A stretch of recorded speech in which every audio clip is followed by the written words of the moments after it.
I've heard people say that death brings out the best in families. They don't tell you it can also bring out the ugliest parts: greed, resentment, and the kind of laughter that doesn't sound human anymore. My name is Eleanor Briggs, and I was born in 1946 in a one-street town outside Lancaster, Pennsylvania. I married young, like most girls did back then. My husband, Harold Briggs, had a laugh that could fill a barn and hands that could fix anything except the things that broke inside us. For 54 years, he was my husband, my headache, my heartbeat. When Harold died last spring, the church bell tolled 7 times. The echo hung in the air like a breath that refused to leave. I remember sitting in the front pew, clutching my lace handkerchief, pretending I didn't see my son Michael checking his watch between hymns. Grief is supposed to soften you, but that day it hardened me. After the funeral, the house turned into an echo. The chair where Harold used to read the paper creaked at night as if he were still shifting his weight. The smell of his pipe tobacco clung to the curtains. I'd find myself making 2 cups of coffee and then pouring one down the green. Michael came by only once that first week with his wife, Diana. She wore black like it was a fashion statement, heels too high for a cemetery, perfume too strong for mourning. "Mom," she said, patting my hand, "you don't have to worry about anything now. We'll take care of everything." I thanked her, though the way she said everything made my stomach tighten. That evening, when they thought I couldn't hear, she whispered to Michael in the kitchen, "Make sure the will's updated right. She's old-fashioned. She won't even notice the paperwork." Her words slid under my skin like a cold draft. I didn't say a thing. I'd spent a lifetime staying quiet to keep peace. It's a habit you don't break easily. Weeks passed. The casseroles stopped arriving. Neighbors stopped knocking. Grief became routine. Make tea, stare out the window, remember, forget, repeat. Then, one afternoon, the phone rang. It was Mr. Gaines, Harold's lawyer. "Mrs. Briggs, your late husband's will is ready to be read. Your son and daughter-in-law will be present. Would Tuesday at 10 a.m. suit you?" I agreed, though a strange heaviness settled in my chest.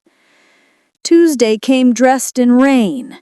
I wore Harold's favorite blue scarf, the one he bought me in 1978 from a roadside shop on the way to Lake Erie.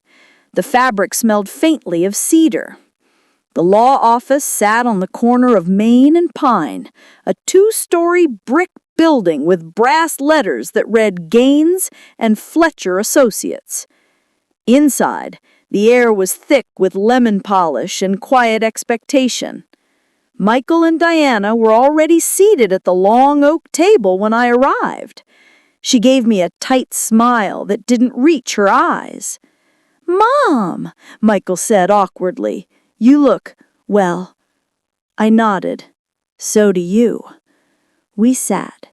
Mr. Gaines adjusted his glasses and unfolded the document that would, unbeknownst to them, reveal not just Harold's wishes, but the weight of his judgment. His voice was calm, deliberate.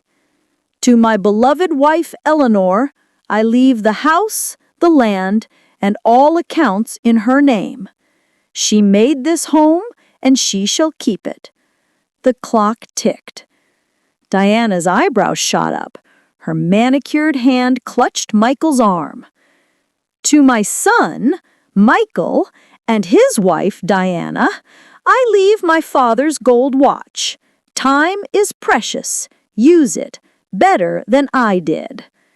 Silence. Then that laugh. Sharp, metallic, cruel. "She's getting everything? Oh, come on!" Her voice rang against the wood-paneled walls like breaking glass.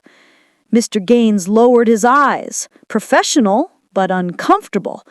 Michael said nothing. He just stared at the table, his jaw tight.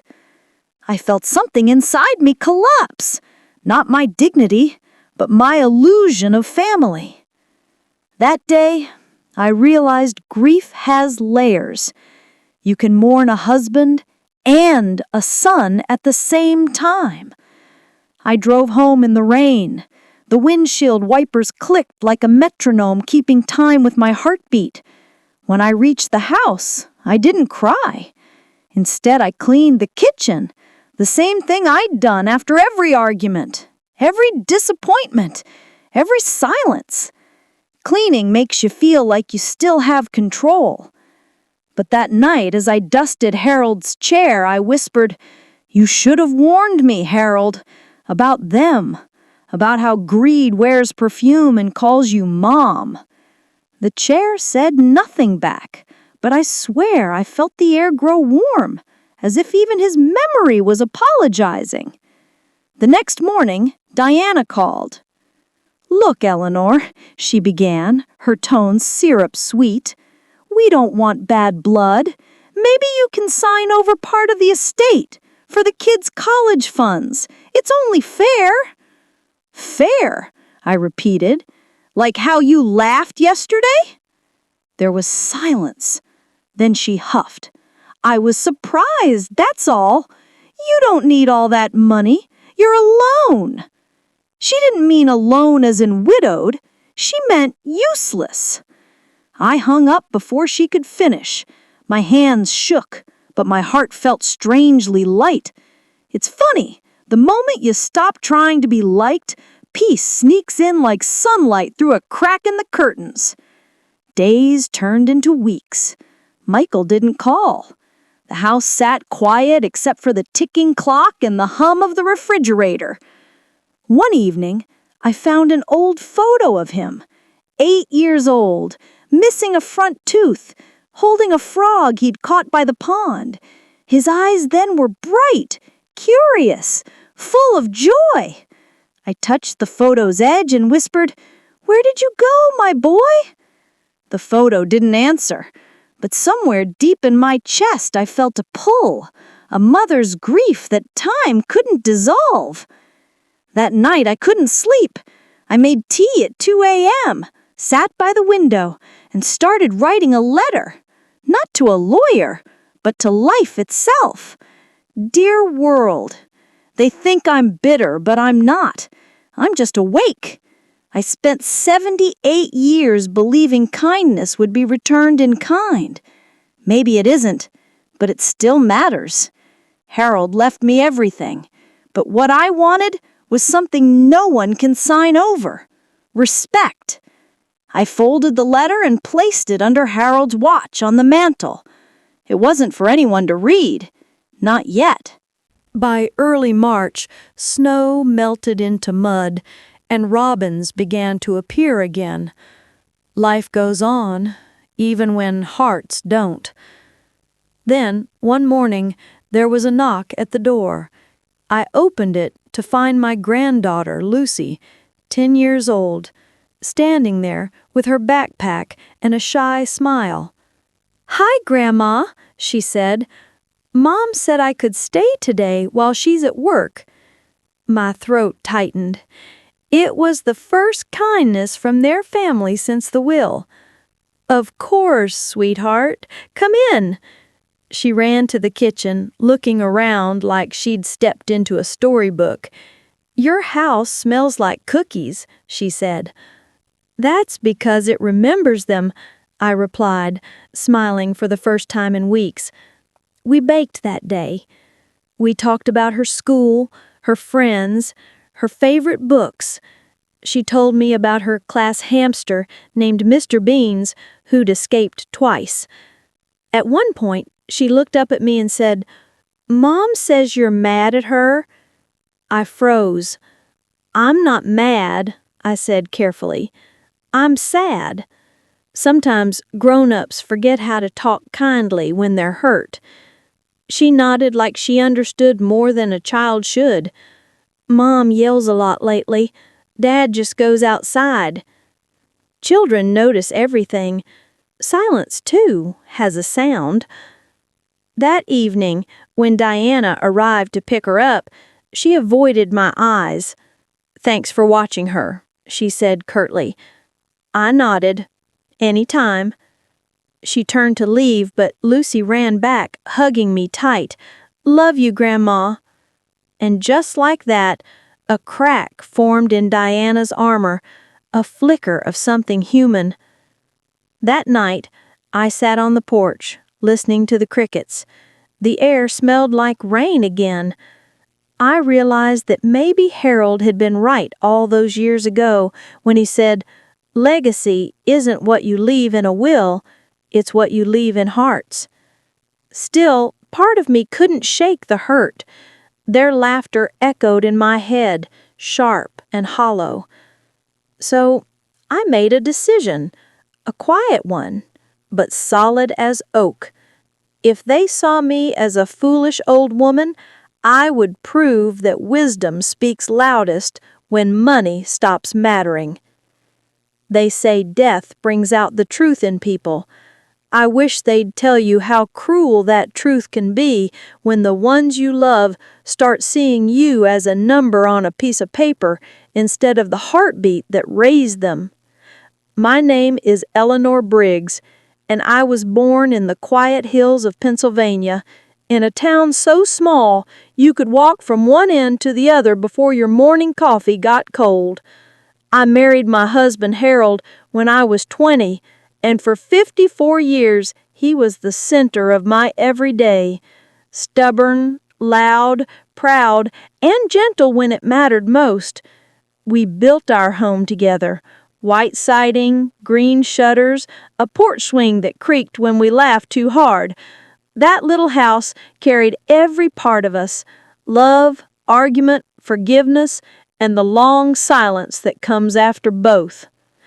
When Harold passed last spring, something inside me went still.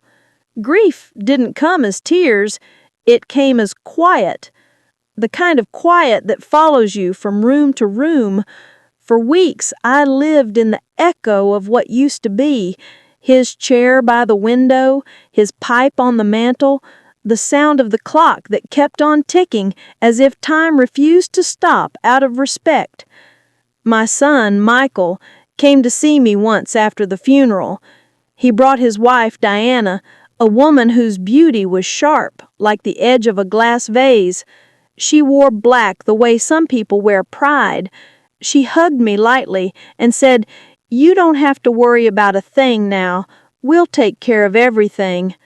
Her perfume filled the kitchen as she moved, and when I turned away, I heard her whisper to my son, "Make sure the will is handled properly. She's old. She won't notice." That night, I sat alone at the kitchen table, hands wrapped around a cup of tea gone cold, and told myself I had misheard, but I hadn't. Weeks passed, and one afternoon the phone rang. It was Mr. Gaines, our family lawyer. He spoke gently, as if trying not to wake my grief. "Mrs. Briggs," he said, "the will is ready for review. Tuesday morning, your son and daughter-in-law will attend." Tuesday arrived dressed in rain. I wore my blue scarf, the one Harold bought me the year we couldn't afford Christmas gifts, but he insisted on giving me something anyway. The scarf smelled faintly of cedar and thyme. The lawyer's office was cold and quiet. Michael and Diana were already seated when I walked in. She smiled in that tight way people do when kindness costs them effort. Mr. Gaines began to read. His voice filled the room like a church hymn. "To my beloved wife, Eleanor, I leave the house, the land, and all remaining savings. She built this home, and she shall keep it." Diana's posture stiffened, and I could feel the air sharpen. "To my son Michael and his wife Diana, I leave my father's gold watch. Time is precious. Use it better than I did." The room went silent, except for the sound of the rain tapping the windows. Then Diana laughed. It wasn't a nervous laugh. It belonged in a different kind of story, the cruel kind. "She's getting everything?" she said, loud enough to echo. "What's she gonna do with all that? Die with it?" I didn't respond. Michael didn't stop her. Mr. Gaines cleared his throat, embarrassed, but said nothing. I sat there clutching my purse, feeling the kind of ache that starts deep in your stomach and spreads slowly until it fills every quiet space you ever protected. That night, I didn't cry. I just cleaned the kitchen, polished the counters, folded the towels, wiped the same spot on the table 3 times. It's strange how cleaning can feel like control when everything else feels lost. As I dusted Harold's chair, I whispered to the empty air, "You should have warned me about them." The next morning, the phone rang again. It was Diana. "Look, Eleanor," she began, her tone sugar-sweet. "We don't want any tension in the family. Maybe you could sign over part of the house. It's only fair. You don't need all that space." "Fair?" I repeated quietly, like laughing at a will reading. There was a pause. Then she sighed. "You're alone now, Eleanor. You don't need much." I hung up before she could finish. My hands trembled, but my heart felt strangely light. For weeks, the house stayed silent. No calls, no visits. But one Saturday morning, my doorbell rang. When I opened the door, my granddaughter Lucy stood there clutching her school bag and smiling shyly. "Hi, Grandma. Mom said I could stay while she's working." It was the first kindness that family had shown me since Harold's death. I knelt and hugged her tight, breathing in the scent of bubble-gum shampoo. "Of course, sweetheart. I'd love that." We baked cookies that day. She told me about her friends, her teacher, and how she wanted to be a writer when she grew up. At one point she asked, "Grandma, are you mad at Mom?" "I'm not mad," I said softly. "I'm just sad." Sometimes grown-ups forget how to be nice when they're hurt. She nodded, like she understood far more than her age allowed. "Mom yells a lot. Dad just walks outside." That evening, when Diana came to pick her up, she wouldn't meet my eyes. "Thanks for watching her," she muttered, turning to go. But before she could, Lucy ran back, threw her arms around my waist, and whispered, "Love you, Grandma." When the door closed behind them, I realized love still had a voice in this house, even if it was small and young. That night, as the crickets sang outside, I thought about everything I'd lost. Harold, peace, trust, and everything I still had. Memory, time, the power to decide what mattered next. I made my decision quietly, like lighting a candle in the dark. The next morning, I called Mr. Gaines. "Henry," I said, "I'd like to change my will." He hesitated a second. "Are you sure, Mrs. Briggs?" "I'm never sure," I said. He came by the next day. We sat in the living room, the afternoon light spilling through lace curtains. I told him what I wanted. He listened without judgment. When I was finished, he looked at me and said, "You have more grace than most people I know." I smiled faintly. "Grace is free, Henry. That's why no one fights for it." Months passed. Spring turned to summer, and summer gave way to a slow, golden autumn. I spent mornings feeding the bluebirds and evenings writing letters I never mailed. My body was growing weaker, but my heart felt lighter with every sunset. When the end came, it was quiet. No hospitals, no beeping machines, just me, my shawl, and the whisper of the wind through the maples. I closed my eyes and told Harold, "I'm coming home." After the funeral, my family gathered once again in that same oak-paneled room. Mr. Gaines stood before them with an envelope marked "Final Will and Testament of Eleanor Briggs." Diana sat stiffly, arms crossed, eyes narrow. Michael looked worn down, smaller somehow. Lucy sat beside him, legs swinging, holding her father's hand. Mr. Gaines cleared his throat and began to read. As per Mrs. Briggs's updated will, her assets are to be distributed as follows. Diana leaned forward. To my son Michael, I leave my husband's gold watch and a key to the study chest.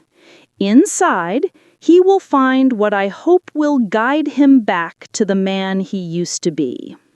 Michael frowned, confused. To my daughter-in-law Diana, I leave a lesson. Kindness is the only inheritance that never runs out. Diana laughed once, a dry, bitter sound. To my granddaughter Lucy, I leave my home, to be held in trust until she turns 18. Until then, it shall belong to the town library, where it will be used to fund free reading programs for children in need. The room fell silent. Michael whispered, "She gave the house to the library." Mr. Gaines nodded. "Yes, and to your daughter. In time." Diana's face reddened. "She had no right." Michael interrupted her.